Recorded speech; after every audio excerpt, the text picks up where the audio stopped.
പുതിയ വീഡിയോയിലോട്ട് സ്വാഗതം. ഈ ഒരു വീഡിയോയിലൂടെ നമ്മൾ കാണാൻ വേണ്ടി പോകുന്നത് തികച്ചും ലോ ബഡ്ജറ്റ് വണ്ടികളാണ്. 30,000 രൂപ മുതൽ 2 ലക്ഷത്തിനുള്ളിൽ വരുന്ന 6 വണ്ടികളാണ് നമ്മൾ ഇന്നത്തെ വീഡിയോയിൽ ഉൾപ്പെടുത്തിയിരിക്കുന്നത്. വീഡിയോ ഇഷ്ടപ്പെട്ട ലൈക്ക് ചെയ്യുക, ഇഷ്ടപ്പെട്ട ഡിസ്ലൈക്ക് ചെയ്യുക. ഇനി നമ്മൾ ചാനൽ സബ്സ്ക്രൈബ് ചെയ്തിട്ട് തീർച്ചയായും സബ്സ്ക്രൈബ് ചെയ്യുക. അതുപോലെ തന്നെ നിങ്ങളുടെ വണ്ടി നമ്മുടെ ചാനലിലൂടെ സെയിൽ ചെയ്യാൻ താല്പര്യമുണ്ടെങ്കിൽ എൻ്റെ മെയിൽ ഐഡിയിലേക്ക് വണ്ടിയുടെ ഫോട്ടോസും മറ്റ് ഡീറ്റെയിൽസും അയച്ചു വരികയാണെങ്കിൽ വരും ദിവസങ്ങളുടെ വീഡിയോയിൽ ആ ഒരു വണ്ടിയുടെ ഡീറ്റെയിൽസ് ഉൾപ്പെടുന്നതായിരിക്കും. അപ്പോൾ കൂടുതലൊന്നും പറയുന്നില്ല, നമുക്ക് നേരെ വീഡിയോയിലോട്ട് പോകും. മാരുതി സുസുക്കി സെൻ പരിചയപ്പെടാം. 2001 മോഡൽ വണ്ടിയാണിത്. LX എന്ന് പറയുന്ന ഓപ്ഷനാണ്, പെട്രോൾ വേരിയൻ്റ് ആണ്. സിംഗിൾ ഓണർഷിപ്പ് വരുന്ന ഈ ഒരു വണ്ടി ഇതുവരെ സഞ്ചരിച്ചിട്ടുള്ളത് 88,000 കിലോമീറ്ററോളം സഞ്ചരിച്ചിട്ടുണ്ട്. മാനുവൽ ട്രാൻസ്മിഷനാണ് വരുന്നത്. വണ്ടിയുടെ ഇൻറ്റീരിയറും എക്സ്റ്റീരിയറും ഒക്കെ നല്ല രീതിയിൽ മെയിൻറ്റെയിൻ ചെയ്തിട്ടുണ്ട്. മറ്റ് കംപ്ലൈൻറ്റോ ആക്സിഡൻറ്റ് ഹിസ്റ്ററിയോ റീപ്ലേസ്മെൻറ്റോ ഒന്നും തന്നെ സംഭവിച്ചിട്ടില്ല. ഈ ഒരു വണ്ടിക്ക് സർവീസ് ഹിസ്റ്ററൊക്കെ അവൈലബിൾ ആണ്. തേർഡ് പാർട്ടി ഇൻഷുറൻസ് ആണ് ഇപ്പോൾ നിലവിലുള്ളത്. AC, മ്യൂസിക് സിസ്റ്റം ഇതൊക്കെയാണ് ഇതിൻ്റെ ഫീച്ചേഴ്സ് ആയിട്ട് വരുന്നത്. വണ്ടിയുടെ ടയർ ഭാഗത്തേക്ക് വന്നാൽ 4 ടയേഴ്സും ആവറേജ് കണ്ടീഷനുള്ളത്. ഏകദേശം ഒരു 19-20 മൈലേജ് പ്രതീക്ഷിക്കാവുന്നതാണ്. ഈ ഒരു 2001 രജിസ്ട്രേഷൻ സെന്നിന് ചോദിക്കുന്ന റേറ്റ് 40,000 രൂപയാണ് ഇതിന് ചോദിക്കുന്നത്. അത് നെഗോഷ്യബിൾ പ്രൈസ് അല്ല, ഫിക്സഡ് എമൗണ്ട് ആണ്. അപ്പോൾ ഈ ഒരു വണ്ടിയുടെ കൂടുതൽ ഡീറ്റെയിൽസ് അറിയുന്നതിനും വണ്ടി എടുക്കാൻ താല്പര്യമുണ്ടെങ്കിലും ഇവരുമായി ബന്ധപ്പെടാവുന്നതാണ്. അപ്പോൾ നമുക്ക് നേരെ നെക്സ്റ്റ് വണ്ടിയിലേക്ക് പോകും. 2010 രജിസ്ട്രേഷൻ ഫോർഡ് ഫിയസ്റ്റയാണ് നിങ്ങളിപ്പോൾ കണ്ടുകൊണ്ടിരിക്കുന്ന ഈ ഒരു വണ്ടി. 1.4 ലിറ്റർ ഡീസൽ എഞ്ചിനാണ് വരുന്നത്. സെക്കൻഡ് ഓണർഷിപ്പ് വരുന്ന ഈ ഒരു വണ്ടി ഇതുവരെ സഞ്ചരിച്ചിട്ടുള്ളത് 72,000 കിലോമീറ്ററോളം സഞ്ചരിച്ചിട്ടുണ്ട്. മാനുവൽ ട്രാൻസ്മിഷനാണ് വരുന്നത്. വണ്ടിയുടെ ഇൻറ്റീരിയറും എക്സ്റ്റീരിയറും ഒക്കെ നല്ല രീതിയിൽ മെയിൻറ്റെയിൻ ചെയ്തിട്ടുണ്ട്. മറ്റ് കംപ്ലൈൻറ്റോ ആക്സിഡൻറ്റ് ഹിസ്റ്ററിയോ റീപ്ലേസ്മെൻറ്റോ ഒന്നും തന്നെ സംഭവിച്ചിട്ടില്ല. വണ്ടിക്ക് സർവീസ് ഹിസ്റ്ററൊക്കെ അവൈലബിൾ ആണ്. തേർഡ് പാർട്ടി ഇൻഷുറൻസ് ആണ് ഇപ്പോൾ നിലവിലുള്ളത്. ഇതിൻ്റെ ഫീച്ചേഴ്സ് ആയിട്ട് പറയുന്നത് AC പവർ സ്റ്റിയറിംഗ്, 4-ഡോർ power window, inbuilt stereo, remote central lock system ഇതൊക്കെയാണ് ഇതിൻ്റെ ഫീച്ചേഴ്സ് ആയിട്ട് വരുന്നത്. അതുപോലെ തന്നെ ഇതിൻ്റെ ടയർ ഭാഗത്തേക്ക് വന്നാൽ 4 ടയേഴ്സും 60% ടയേഴ്സും ഉണ്ട്. ഏകദേശം ഒരു 16-17 മൈലേജും പ്രതീക്ഷിക്കാവുന്നതാണ്. ഈ ഒരു 2010 രജിസ്ട്രേഷൻ ഫോർഡ് ഫിയസ്റ്റയ്ക്ക് ചോദിക്കുന്ന റേറ്റ് 1,10,000 രൂപയാണ് ഇതിന് ചോദിക്കുന്നത്. അത് നെഗോഷ്യബിൾ പ്രൈസും കൂടിയാണ്. വണ്ടിയുടെ കൂടുതൽ ഡീറ്റെയിൽസ് അറിയുന്നതിനും വണ്ടി എടുക്കാൻ താല്പര്യമുണ്ടെങ്കിലും ഇവരുമായി ബന്ധപ്പെടാവുന്നതാണ്. അപ്പോൾ നമുക്ക് നേരെ നെക്സ്റ്റ് വണ്ടിയിലേക്ക് പോകും.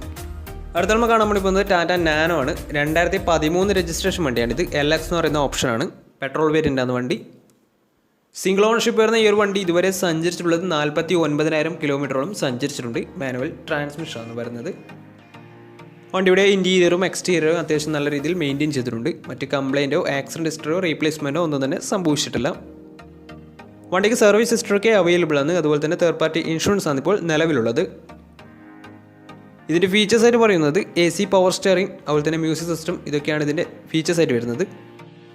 അതുപോലെ തന്നെ ഇതിൻ്റെ ടയർ ഭാഗത്തേക്ക് വന്നാൽ 4 ടയേഴ്സും ആവറേജ് കണ്ടീഷനുള്ളത്. ഏകദേശം ഒരു 19-20 മൈലേജ് പ്രതീക്ഷിക്കാവുന്നതാണ്. ഈ ഒരു 2013 രജിസ്ട്രേഷൻ ടാറ്റ നാനോക്ക് ചോദിക്കുന്ന റേറ്റ് 50,000 രൂപയാണ് ഇതിന് ചോദിക്കുന്നത്. അത് ചെറിയ രീതിയിൽ നെഗോഷ്യബിൾ പ്രൈസും കൂടിയാണ്. അപ്പോൾ ഈ ഒരു വണ്ടിയുടെ കൂടുതൽ ഡീറ്റെയിൽസ് അറിയുന്നതിന് വണ്ടി എടുക്കാൻ താല്പര്യമുണ്ടെങ്കിലും ഇവരുമായി ബന്ധപ്പെടാവുന്നതാണ്. അപ്പോൾ നമുക്ക് നേരെ നെക്സ്റ്റ് വണ്ടിയിലേക്ക് പോകും. ഈ ഒരു വീഡിയോക്കകത്ത് നമ്മൾ ഉൾപ്പെടുത്തിയിട്ടുള്ള ഏറ്റവും വില കുറഞ്ഞ വണ്ടിയാണ് നിങ്ങളിപ്പോൾ കണ്ടുകൊണ്ടിരിക്കുന്ന ഈ ഒരു ടാറ്റ ഇൻഡിക. 2009 രജിസ്ട്രേഷൻ വണ്ടിയാണിത്. ഡീസൽ വേരിയൻ്റാണ് വണ്ടി വരുന്നത്. 1.4 ലിറ്റർ ഡീസൽ എഞ്ചിനാണ് വണ്ടി. സെക്കൻഡ് ഓണർഷിപ്പാണ് ഇപ്പോൾ നിലവിലുള്ളത്. ഇതിൻ്റെ ഇൻറ്റീരിയറും എക്സ്റ്റീരിയറും ഒക്കെ അത്യാവശ്യം നല്ല രീതിയിൽ മെയിൻറ്റെയിൻ ചെയ്തിട്ടുണ്ട്. മറ്റ് കംപ്ലൈൻറ്റോ ആക്സിഡൻറ്റ് ഹിസ്റ്ററിയോ ഒന്നും വണ്ടിക്ക് സംഭവിച്ചിട്ടില്ല. ഇതിന് സർവീസ് ഹിസ്റ്ററൊക്കെ അവൈലബിൾ ആണ്. തേർഡ് പാർട്ടി ഇൻഷുറൻസ് ആണ് ഇപ്പോൾ നിലവിലുള്ളത്. ഇതിൻ്റെ ഫീച്ചേഴ്സ് ആയിട്ട് പറയുന്നത് AC പവർ സ്റ്റിയറിംഗ്, അതുപോലെ തന്നെ മ്യൂസിക് സിസ്റ്റം, അലോയ് വീൽസ് ഇതൊക്കെയാണ് ഇതിൻ്റെ ഫീച്ചേഴ്സ് ആയിട്ട് വരുന്നത്. വണ്ടിയുടെ ടയർ ഭാഗത്തേക്ക് വന്നാൽ 4 ടയേഴ്സും 60% ടയേഴ്സും ഉണ്ട്. ഏകദേശം ഒരു 17-18 മൈലേജും പ്രതീക്ഷിക്കാവുന്നതാണ്. ഈ ഒരു വണ്ടിക്ക് ചോദിക്കുന്ന റേറ്റ് 30,000 രൂപയാണ് ഇതിന് ചോദിക്കുന്നത്. അത് ചെറിയൊരു സൈക്കിളിൻ്റെ വില പോലും ആയിട്ടില്ല. കാരണം അത്രയും വില കുറഞ്ഞിട്ടാണ് ഈ ഒരു വണ്ടി സെയിൽ ചെയ്യുന്നത്. അപ്പോൾ വണ്ടിയുടെ കൂടുതൽ ഡീറ്റെയിൽസ് അറിയുന്നതിനും ഈ ഒരു വണ്ടി എടുക്കാൻ താല്പര്യമുണ്ടെങ്കിലും ഇവരുമായി ബന്ധപ്പെടേണ്ട നമ്പർ നമ്മുടെ ഡിസ്ക്രിപ്ഷൻ ബോക്സിലുണ്ട്. അപ്പോൾ നമുക്ക് നേരെ നെക്സ്റ്റ് വണ്ടിയിലേക്ക് പോകും. ടാറ്റയുടെ SUV സെഗ്മെൻറ്റിൽ വരുന്ന ടാറ്റ സഫാരിയാണ് നിങ്ങളിപ്പോൾ കണ്ടുകൊണ്ടിരിക്കുന്ന ഈ ഒരു വണ്ടി. 2010 രജിസ്ട്രേഷൻ വണ്ടിയാണ്. ഇത് EX എന്ന് പറയുന്ന ഓപ്ഷനാണ്. 2.2 ലിറ്റർ ഡീസൽ എഞ്ചിനാണ് വണ്ടി വരുന്നത്. സിംഗിൾ ഓണർഷിപ്പ് വരുന്ന ഈ ഒരു വണ്ടി ഇതുവരെ സഞ്ചരിച്ചിട്ടുള്ളത് 1,00,000 കിലോമീറ്ററോളം സഞ്ചരിച്ചിട്ടുണ്ട്.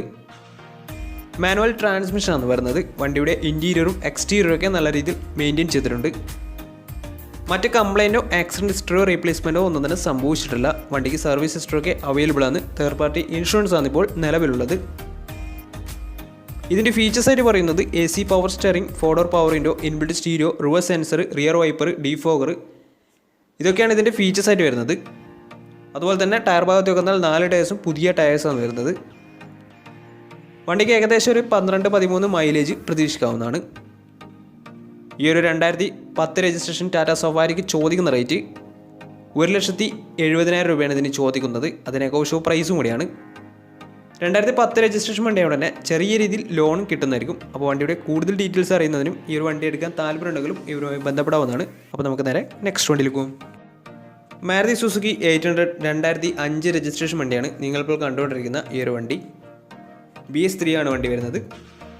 സിംഗിൾ ഓണർഷിപ്പ് വരുന്ന ഈ ഒരു വണ്ടി ഇതുവരെ സഞ്ചരിച്ചിട്ടുള്ളത് 67,000 കിലോമീറ്ററോളം സഞ്ചരിച്ചിട്ടുണ്ട്.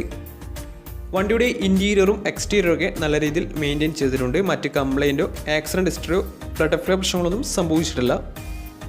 വണ്ടിക്ക് സർവീസ് ഹിസ്റ്ററൊക്കെ അവൈലബിൾ ആണ്. അതുപോലെ തന്നെ തേർഡ് പാർട്ടി ഇൻഷുറൻസ് ആണ് ഇപ്പോൾ നിലവിലുള്ളത്.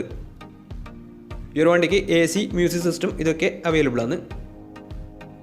ഇതിൻ്റെ ടയർ ഭാഗത്തേക്ക് വന്നാൽ 4 ടയേഴ്സും ഫ്രണ്ട് ടയർ പുതിയ ടയേഴ്സും അതുപോലെ തന്നെ ബാക്ക് ടയർ 60% ടയേഴ്സുമാണ് ഉള്ളത്. ഈ ഒരു വണ്ടിക്ക് ഏകദേശം ഒരു 18-19 മൈലേജ് പ്രതീക്ഷിക്കാവുന്നതാണ്. ഈ ഒരു 2005 രജിസ്ട്രേഷൻ മാരുതി 800 ചോദിക്കുന്ന റേറ്റ് 50,000 രൂപയാണ് ഇതിന് ചോദിക്കുന്നത്. അത് നെഗോഷ്യബിൾ പ്രൈസും കൂടിയാണ് ചെറിയ രീതിയിൽ. അപ്പോൾ ഈ ഒരു വണ്ടി 2005 രജിസ്ട്രേഷൻ ആയതുകൊണ്ട് തന്നെ ഇതിന് ലോൺ കിട്ടത്തില്ല. അപ്പോൾ വണ്ടിയുടെ കൂടുതൽ ഡീറ്റെയിൽസ് അറിയുന്നതിനും ഈ ഒരു വണ്ടി എടുക്കാൻ താല്പര്യമുണ്ടെങ്കിലും ഇവരുമായി ബന്ധപ്പെടാവുന്നതാണ്. അതുപോലെ തന്നെ ഇന്നത്തെ വീഡിയോ ഇഷ്ടപ്പെടുന്നതായിരുന്നു. ഇഷ്ടപ്പെട്ട് തീർച്ചയായും നമ്മുടെ ചാനൽ തരും സബ്സ്ക്രൈബ് ചെയ്താൽ തീർച്ചയായും സബ്സ്ക്രൈബ് ചെയ്യുക. അതുപോലെ തന്നെ നിങ്ങളുടെ വണ്ടി നമ്മുടെ ചാനലിലൂടെ സെയിൽ ചെയ്യാൻ താല്പര്യമുണ്ടെങ്കിൽ എൻ്റെ മെയിൽ ഐഡിയിലേക്ക് വണ്ടിയുടെ ഫോട്ടോസും മറ്റ് ഡീറ്റെയിൽസും അയച്ചു വരികയാണെങ്കിൽ വരും ദിവസങ്ങളിലെ വീഡിയോയിൽ ആ ഒരു വണ്ടിയുടെ ഡീറ്റെയിൽസ് ഉൾപ്പെടുന്നതായിരിക്കും. അപ്പോൾ ഇനിയും നല്ല വീഡിയോസ് ചെയ്യാൻ പറ്റുമെന്ന പ്രതീക്ഷയിൽ ഇസ്മിർ ആണ് സൈനിങ് ഔട്ട്.